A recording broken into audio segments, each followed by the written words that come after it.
Sair, os irmãos poderão abrir suas Bíblias no livro de Eclesiastes, no capítulo 5. Eclesiastes, logo após o livro de Provérbios, Salmos, Provérbios, Eclesiastes. Peço que as crianças saiam em silêncio.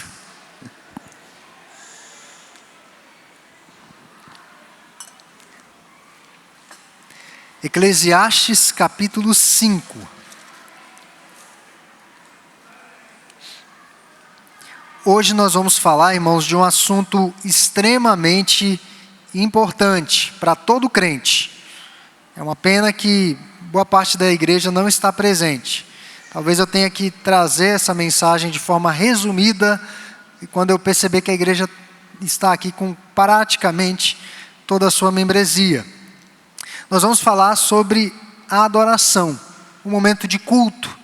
O nosso tema essa noite: a adoração é um olhar para a eternidade. A adoração é um olhar para a eternidade.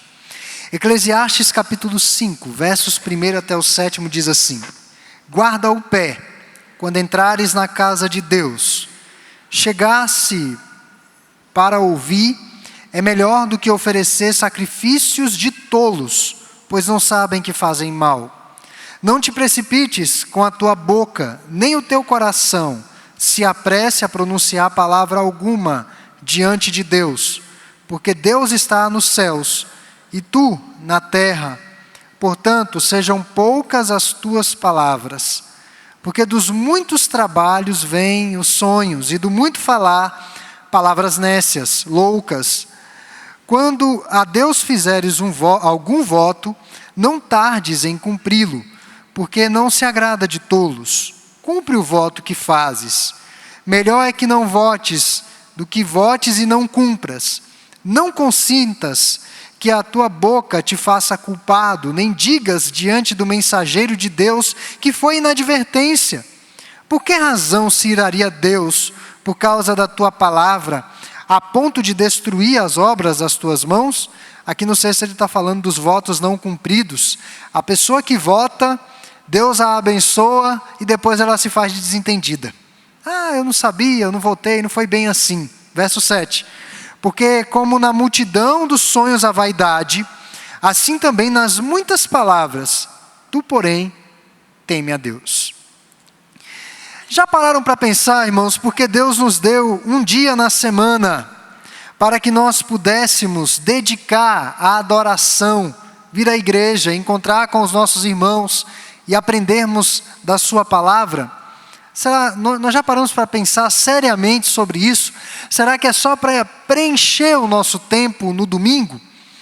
Certamente não é por causa disso. Deus nos deu esse momento para que tivéssemos contato com algo que nós perdemos na queda, lá com Adão e Eva. Adão e Eva no Éden perderam a comunhão com Deus. Na viração do dia, Deus vinha, se encontrava com Adão, com Eva, conversava, tinha aquele momento de comunhão. Após a queda, isso se perdeu. O culto serve para que nós restabeleçamos o contato como igreja com o Senhor dentro de uma organização sistemática, contínua, perene, até a volta de Jesus. É para que nós pudéssemos ser avisados sobre aquilo que está por vir. No culto, a palavra de Deus é revitalizada nos nossos corações. São verdades que nós já conhecemos, mas verdades que são sublinhadas e trazidas à tona e proporcionam vida aos nossos corações. Algo que se perdeu no Éden, mas que está sendo redimido por Cristo. Interessante que o culto é algo que dura para sempre. O culto não vai acabar quando esse mundo passar. Nos céus não serão só momentos de adoração. Nós teremos outras atividades que eu não sei dizer quais. Tem vários livros que eu poderia indicar, com várias, eu chamo de heresias, heresias santas, que eles especulam como que vai ser esse novo céu e essa nova terra. O fato é que o que é certo é que no novo céu e na nova terra nós continuaremos adorando aquele que vive eternamente, o Cordeiro de Deus. Então, o culto é algo que dura para sempre, diferentemente e contrastando com todas as experiências que temos nesse mundo. Tudo que temos nesse mundo é passageiro. Veja que até o capítulo 4, Salomão está falando do que é transitório, daquilo que vai passar. No capítulo 5, ele falará de algo que é permanente. No mundo que é frágil, repleto, como nós falamos em outras mensagens, de revel, essa palavra hebraica para vaidade, que é o mesmo que vapor, é algo que nós não podemos agarrar, que não podemos armazenar, embora algumas pessoas pensem que possam estocar o vento, mas não é isso. O vapor se perde no ar, se dissipa no ar. A adoração nos une a algo que é de fato sólido, duradouro e eterno, que não é vaidade. É preciso ter verdade e reverência na adoração a Deus, e Salomão começou o livro falando sobre a falta de sentido da vida. Fumaças e fumaças, vaidades e vaidades. Ele parecia estar se queixando dos problemas da existência humana, mas quanto mais ele escrevia, mais conselhos ele dava para que nós pudéssemos viver de maneira sábia. Conselhos práticos para os temas do cotidiano, temas que lidamos constantemente, como trabalho, relacionamentos, morte, tempo, o que fazemos com o tempo, como administramos os nossos bens. E no capítulo 5, ele se dirige aos seus interlocutores no imperativo. Todos os verbos aqui estão no imperativo. O primeiro verbo, guarda o teu pé, ou guarda o pé. Imperativo. Imperativos apontam aqui para a instrução. Imperativos que estão todos associados ao culto, a maneira como nós cultuamos a Deus. Por que o culto é importante? Porque é exatamente nesse momento que o povo da aliança, do pacto com Deus, se encontra com Ele, em adoração, em comunhão, para o serviço e para a instrução. A visão que nós temos de ter de culto é que é um momento de ajuntamento solene, de adoração a Deus, no qual Deus nos equipa e nos prepara para que possamos servir no mundo e para que possamos ensinar a outros. Nós somos lembrados no culto de quem nós somos lembrados no culto do nosso propósito de existência, nós somos lembrados no culto para o destino final das nossas almas. Veja como o culto é importante. O culto é extremamente importante. No sábado, quando nós estávamos no almoço da Junta Diaconal, eu falei sobre um texto em 1 Coríntios, e ali eu fiz uma reflexão sobre o imitar a Jesus, e para imitar a Jesus nós precisamos ter contato com Jesus. É impossível, irmãos, nós nos parecermos com Jesus sem termos contato com Ele. Veja algumas amizades que nós já tivemos. Amizades com algumas pessoas, começamos a falar como elas, entender a maneira delas se comunicarem, se expressarem, interagirem. E veja que esse fenômeno aconteceu com Jesus e os seus discípulos, porque quando Jesus foi preso, quando Pedro foi reconhecido à beira da fogueira, aquela mulher disse: olha, mas até o jeito dele se portar, de se vestir, é muito parecido com os discípulos, tu estavas com eles. E Pedro diz: não, nunca conheci esse homem. Então, para que nós nos pareçamos mais com Deus, com Cristo, para que nós conheçamos mais os seus planos e nos envolvamos mais com o seu propósito, nós precisamos ter contato com Ele. E o culto é uma maneira de nós termos isso. Então, nessa sessão, o pregador está falando sobre o culto a Deus, falando especificamente de pessoas que vão à igreja, mas que têm um problema. Estão com seus pensamentos divididos no ato da adoração. Oram até bem intencionadas, verbalizam a Deus bem intencionadas, mas têm dificuldades de cumprir aquilo que disseram a Deus. Sabem da necessidade de se envolver na obra de Deus, no serviço de Deus, mas sempre têm uma boa desculpa, um bom álibi. E nós precisamos lutar contra isso na nossa vida. Não conseguem desenvolver uma comunhão constante com Deus e nem com a igreja. Chega no final do ano, aquele propósito de ler a Bíblia toda, não conseguem ler a Bíblia toda até fevereiro. Pelo menos até o mês de fevereiro. Passou janeiro, já furou vários dias, não consegue orar, não consegue ter uma constância na comunhão com Deus. E nessa noite nós vamos falar de algumas lições sobre o culto à luz desse texto. A primeira lição é a necessidade de ouvir e não meramente escutar. É diferente. Escutar, a pessoa está falando e você não está antenado, você não está concentrado, você não está entendendo. É aquela conversa da cozinha. É só o zum, zum, zum. Mas ouvir é diferente. É parar e prestar atenção no que está sendo dito. Salomão persuade aos seus ouvintes que devem ter toda a atenção naquilo que Deus tem a lhes dizer. A palavra de Deus, a palavra Deus, o nome Deus, aparece nesse trecho que lemos 6 vezes, irmãos. Isso é muito significativo aqui. 6 vezes em 7 versículos aparece o nome Deus. Salomão chama a atenção dos seus ouvintes para aquilo que Deus tem a dizer. É melhor ouvir. Por isso que Deus nos deu 2 orelhas e uma boca, para que nós ouçamos mais. O pregador usa aqui uma linguagem dura para censurar as pessoas que não prestam atenção. Esse ouvir é prestar atenção. Não é meramente escutar, é prestar atenção. Guarda o teu pé quando entrares na casa de Deus. Chegar-se para ouvir é melhor do que oferecer sacrifícios de tolos. Uma linguagem um tanto quanto dura. Não dar atenção ao que Deus está falando é ser um tolo. Ou seja, uma pessoa que não tem senso, louca, dar as costas para Deus. Veja que aqui o contexto de culto no Antigo Testamento, eles ofereciam sacrifícios, e Salomão diz que esses sacrifícios eram insinceros. Se quiserem saber mais detalhadamente isso, leiam o livro de Malaquias durante a semana que vão entender. O livro de Malaquias não fala sobre o dízimo. O dízimo é um dos elementos que estão presentes no culto. Nós usamos só Malaquias 3:10. Mas Malaquias fala exatamente do culto prestado a Deus de uma forma relaxada e displicente. O que acontecia? Eles levavam as ofertas que eles não iriam utilizar. Os animais cegos, com defeito, coxos, doentes, eles levavam para a igreja. Eles levavam para serem sacrificadas a Deus, e Deus havia dito que a oferta deveria ser perfeita, não deveria haver defeito.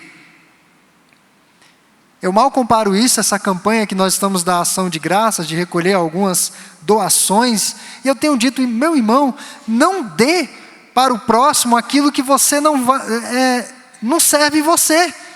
Um sapato rasgado, furado, você não vai usar, o próximo não vai usar.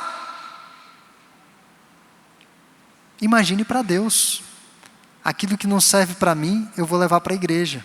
Nós tínhamos uma coisa aqui na igreja, as pessoas tinham coisas velhas em casa e diziam assim, pastor, tem uma geladeira aqui, tem um sofá aqui. Pode mandar a Kombi para pegar ou não? Liga para a administração e pede para pegar e jogar no lixo. Casa de Deus não é entulho. Casa de Deus nós temos que levar o que é melhor. E era exatamente isso que eles estavam fazendo, levando animais que não estavam devidamente adequados para o sacrifício. E por isso que Deus fala aqui que eles eram tolos, sacrifícios de tolos. Meus irmãos, ao não ouvir a Deus, nós somos culpados de um grande mal, porque nós desprezamos o Evangelho, desprezamos a cruz e o túmulo vazio. Quando eu falo dos pré-adolescentes que estão nessa transição para o culto, não deixe seu filho dormir no seu ombro. Não durma no culto, na hora da mensagem, porque ele vai ficar mais velho. E quando ele ficar mais velho, que ter práticas que você não concorda, você vai dizer, mas na igreja estava sendo falado isso direto. Onde é que você estava? Dormindo. Dormindo, não estava prestando atenção. As mulheres sabem chamar bem a nossa atenção, a atenção dos homens quando querem ser ouvidas. Os homens, pelo menos as mulheres, Elas querem que os homens parem e olhem para elas. Parem o que estão fazendo e olhem para elas. O que elas estão falando. Se os homens estão vendo futebol, se os homens estão fazendo... Elas querem que eles olhem para elas, para terem certeza de que a mensagem foi passada. E muitas vezes diante de Deus nós estamos com o pensamento dividido, displicentes, não estamos atentos àquilo que Deus está nos falando. E isso explica, irmãos, porque algumas pessoas caíram mortas na casa de Deus. Nadab e Abiú, Levítico 10:1, ofereceram fogo estranho. E eles foram mortos na mesma hora. Você diz, não, isso é coisa do Antigo Testamento. Ananias e Safira.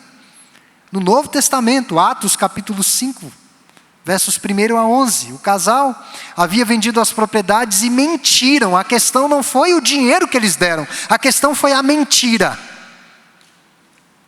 Eles não sabiam que Deus é coisa séria, é algo sério o culto a Deus. E eu sei, irmãos, que em meio a tantas informações e uma vida acelerada que nós temos, é difícil silenciar os nossos corações na adoração, calar as vozes que estão nas nossas cabeças. Devemos prestar atenção nas palavras de Deus. Quando sabemos da importância disso, ouvimos a palavra com a expectativa de Maria, que se sentou aos pés do Mestre em Betânia, ouvindo cada palavra de Jesus. Quando nós atentamos para as palavras do Senhor, nós ouvimos com a fé de Pedro, lá em João capítulo 6, verso 68, que ele diz, Senhor, para onde nós iremos? Porque só Tu tens as palavras da vida. Quando nós ouvimos com atenção, sabemos o peso das palavras de Jesus lá no Apocalipse, que ele diz, quem tem ouvidos para ouvir, ouça. Ouça. E mais ainda, Paulo, na carta aos Romanos capítulo 10, verso 17, texto muito conhecido, a fé vem pela pregação e a pregação pela palavra de Cristo. É aí que a fé é gerada. Então, estar atento a ouvir. Segunda lição, preste atenção naquilo que diz. Verso 2. Não te precipites com a tua boca. Correlete, que é o pregador, se preocupa não apenas com a maneira como ouvimos, mas também com aquilo que dizemos, com aquilo que falamos. Então, sua segunda exortação está relacionada com a boca. As pessoas tendem a ser imprudentes com as palavras. É uma tendência natural. Contam mentiras, fazem comentários rudes, valorizam uma história. Às vezes não é uma meia-verdade, mas elas colocam adendos para valorizar uma história. E aqui eu vou confessar um pecado público que eu tinha antes de ser crente. Eu era muito bom de contar história, mas eu adicionava muita coisa. Eu mentia demais. Foi uma das maiores dificuldades que eu tive depois de ser crente, foi abandonar a mentira. Era um hábito escravizador mesmo.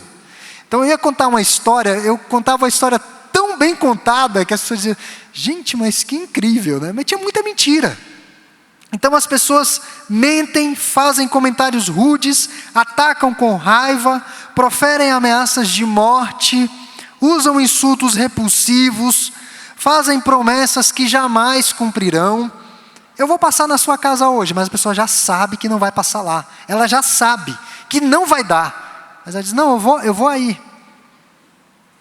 Blasfemam contra Deus. Sempre que a boca se abre, ela revela o que está dentro do coração. Sempre.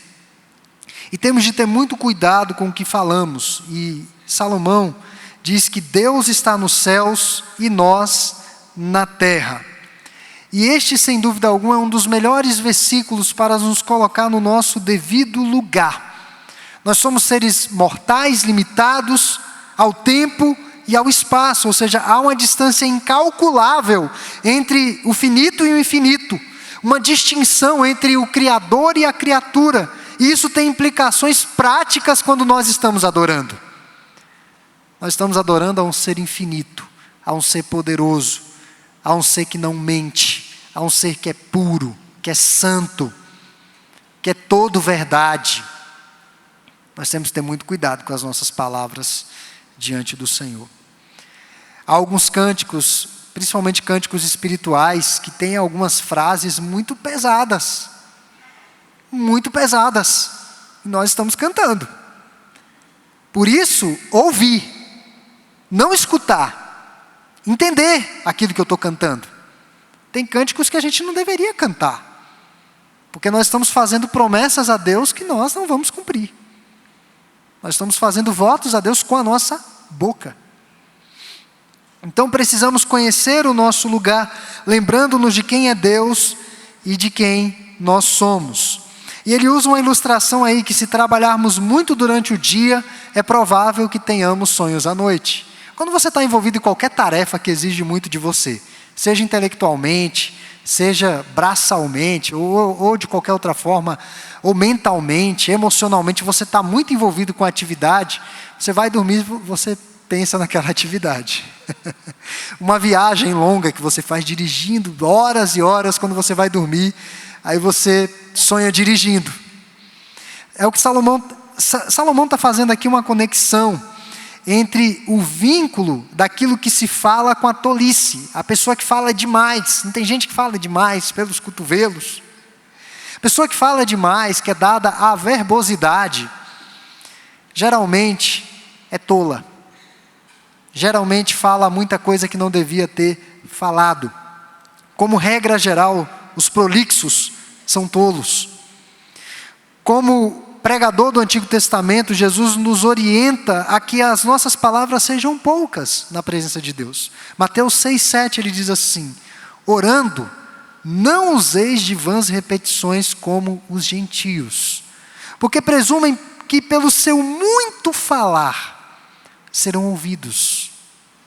Não useis de vãs repetições como os gentios, não fiquem falando muito, achando que falar muito serão ouvidos. Tiago afirma que se alguém tropeça no falar, se alguém não tropeça no falar, é perfeito varão.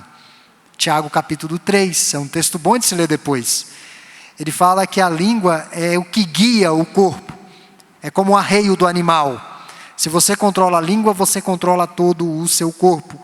Jesus é esse varão. Mesmo quando foi perseguido, não respondeu com raiva injusta, e no final de sua vida, quando estava morrendo na cruz, escolheu cuidadosamente cada palavra nas famosas 7 frases da cruz. E certamente Cristo tem graça para nos ajudar a dizer palavras que agradam a Deus em primeiro lugar. E pelo poder do Espírito Santo, eu creio que Ele vai nos ajudar a controlar esse membro inquieto que é a nossa língua. Então, uma última lição que Salomão nos ensina sobre o culto. O culto nós ouvimos, o culto nós falamos, mas no culto nós temos que sair daqui resolutos a praticar aquilo que nós verbalizamos, aquilo que nós votamos. Tiago afirmou que todo homem esteja pronto não apenas para ouvir, mas também para praticar aquilo que foi ensinado.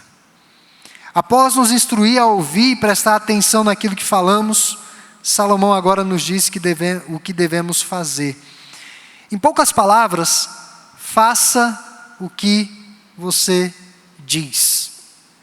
Cumpre os votos que fazes. Ele está falando aqui dos votos que nós fazemos a Deus. Isso é seríssimo, irmãos. Seríssimo. E nós hoje ainda votamos, temos votos solenes, comunitários, votos quando nós professamos a nossa fé, votos de casamento, votos quando batizamos nossos filhos, votos às vezes no banco, quando estamos passando por alguma dificuldade ou provação, nós fazemos votos. Salomão está dizendo: cumpre aquilo que você faz ou fala que vai fazer ao Senhor. E nós podemos citar aqui um bom exemplo, o exemplo de Ana, que estava na casa de Deus, angustiada, orando, pedindo um filho, e ela disse: Senhor, se o Senhor me der um filho, eu vou te devolver. E Ana cumpriu o voto dela ao Senhor. Então logo Samuel desmamou, ela devolveu o seu filho a Deus. E hoje as pessoas têm facilidade de fazer promessas a Deus e não cumprir. Ou talvez dar um jeitinho para não cumprir. Eu já contei para os irmãos a história de um pastor que recebeu um de seus membros um dia no seu gabinete, o membro disse assim: pastor, eu estou desempregado, eu quero que o senhor ore para que eu consiga um emprego. E pastor, diante de Deus eu vou ser dizimista fiel. Deus me dando um emprego, eu vou ser dizimista fiel. Pastor, olha, cuidado com o que você vota. E o pastor orou e aquele membro conseguiu um emprego. Emprego ganhando assim, não um valor muito alto, começou a trabalhar, dar o dízimo. E aquele jovem foi galgando e tendo posições no seu trabalho e ganhando muito bem. Começou a ganhar muito bem. E daí ele começou a ter dó de dar o dízimo, porque o dízimo era muito alto em relação ao início. E aí um dia ele procurou o pastor e disse: pastor, eu vim aqui para a gente conversar sobre aquele voto, né? Para ele dar um jeito, porque eu estou dando um dízimo muito alto, né? Então eu estou ganhando melhor, dá um pouco menor o valor. Pastor, tudo bem, nós vamos orar e pedir para Deus reduzir o seu salário. Ele falou: não, pastor, aí não tem condição. Mas nós temos dificuldades de cumprir aquilo que votamos a Deus. Damos um jeitinho, nós vamos dando um jeitinho. O brasileiro parece que é meio que mestre nisso, de dar um jeitinho. E Salomão está chamando a atenção para a gravidade disso.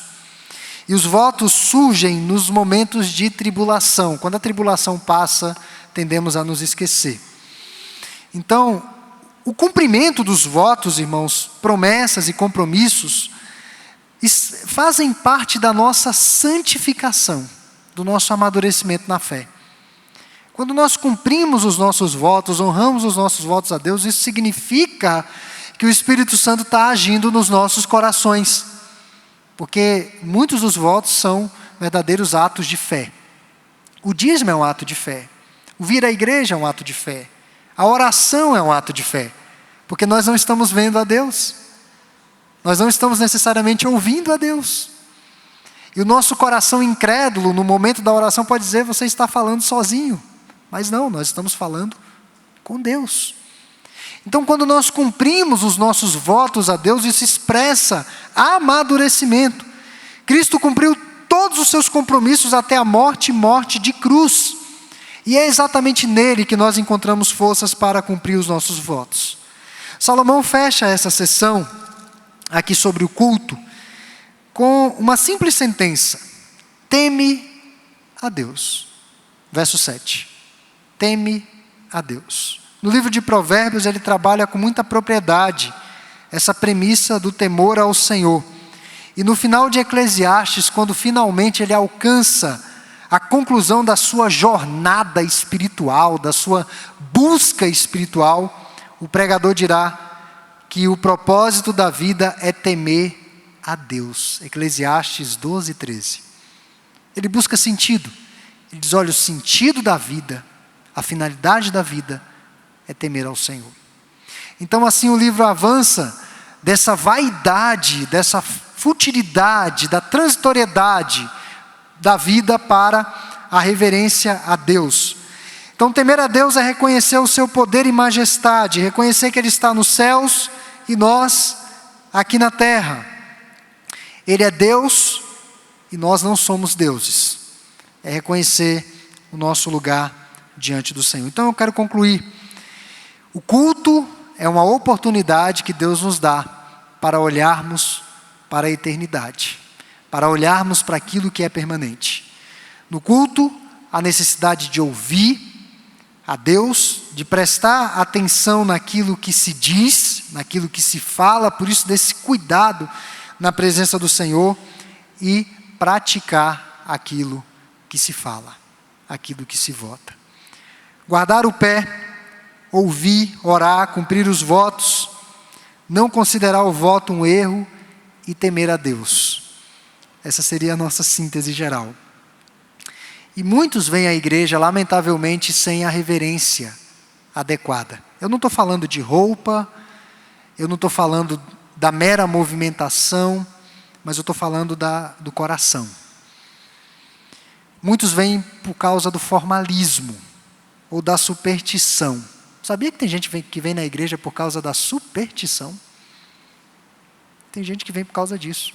Eu estava até comentando essa semana com alguns irmãos aqui, que temos alguns membros da segunda igreja que só vêm na igreja no Natal. Nós só vemos essas pessoas aqui no Natal. Todo ano. Eu cheguei aqui em 2009. Eu posso dizer que temos uns 5 membros que só vêm aqui no Natal. Muitos vêm à igreja por superstição, por formalismo, oferecem um culto mecânico, ritualista, sem mente, sem coração, ou seja, um sacrifício de tolo. Há aqueles que não valorizam as reuniões da igreja, imaginam que adorar em casa dá na mesma ou é até melhor. É um erro. Atribuem baixo valor e estima para o culto a Deus. Outros vão à igreja para serem entretidos, agradados. A música foi boa, a pregação foi muito boa, eu fui agradado, meu ego foi afagado. Muitos vão à igreja por causa disso. Na igreja presbiteriana nós não temos o culto show, mas tem muito presbiteriano que vem na igreja para ter o seu ego afagado, para ter uma boa mensagem, ver se o pregador não escorregou em alguma parte do português, ou teologicamente, ou se o pregador foi muito enfadonho, muito chato, ou se demorou demais. Tem gente que vem na igreja para isso, irmãos. Não vem realmente com o coração aberto para ouvir. E ainda há outros que vêm no culto, pasmem, para serem vistos e para serem ouvidos. Eles não vêm à igreja por causa de Deus. Eles vêm à igreja por causa dos irmãos meramente. Pelo círculo de amizades que desenvolveram ao longo dos anos. Então vai ali para interagir. Um ambiente social, meramente social. Está errado também. Muitos perderam o prazer na adoração comunitária e pública. E um pregador falando sobre esse texto, ele usou um exemplo dos exercícios físicos. Eu não sei quantos aqui praticam, se não praticam é interessante, todos, não importa a idade, praticar exercícios físicos. E geralmente quando você está muito parado e volta a praticar algum exercício físico, uma caminhada, uma corrida de leve, musculação, o que seja, natação, o que seja, nos primeiros momentos você vai sentir dor. Nos primeiros momentos você vai sentir desconforto. E vai dizer que chatice, que coisa horrível. E aí no dia seguinte ou nos dias que se seguem você vai ser tentado a não continuar nos exercícios. Vai ser algo muito difícil. Mas à medida que vai se exercitando e vai se tornando um hábito, se por alguma razão você não puder fazer o exercício físico, por motivo de força maior, você vai sentir falta do exercício. Vai dizer, puxa, como é bom caminhar, como é bom correr, como é bom nadar, como é bom fazer essas coisas. Eu estou sentindo falta. E assim é o culto. Se nós não temos o coração biblicamente orientado na presença de Deus, vai ser chato. E mesmo com o coração biblicamente orientado, nós temos que lutar contra a nossa carne, lutar contra as nossas preferências e priorizar o culto a Deus. É uma luta constante. Isso não é só para o membro não, para o pastor, para todo mundo. Mas à medida que nós vamos nos envolvendo, isso vai se tornando um bom hábito que gera prazer nos nossos corações. E nós não conseguimos mais ficar sem estar na assembleia com os nossos irmãos. É no culto que Deus nos instruirá e olharemos para algo permanente, um olhar para a eternidade. Toda semana Deus nos permite ver além das cortinas. Nós paramos a nossa rotina louca. E aí Deus permite que você abra a cortina e enxergue um pouco o que está te aguardando. O nosso coração precisa desses aperitivos da eternidade constantemente. O culto durará para sempre. As nossas ansiedades e preocupações e demandas terrestres cessarão, passarão. Não temos de ficar com a mente dividida, preocupada com um time de futebol. Às vezes o jogo cai bem no domingo, uma final. Não fique preocupado com o seu time de futebol. Ou ele vai perder, ou ele vai ganhar. Uma dessas duas coisas vai acontecer na final. Então não fique preocupado com isso. Não fique preocupado com o trabalho, as provações, as lutas do trabalho, as provas na família. Se você está com saúde e consegue ouvir, ouça. Mas eu quero fechar, irmãos. Qual a nossa motivação em vir à igreja? Qual a nossa motivação? É Deus? É louvá-lo? É apreciar suas verdades? Que Deus nos ajude essa noite a examinarmos os nossos corações. Amém.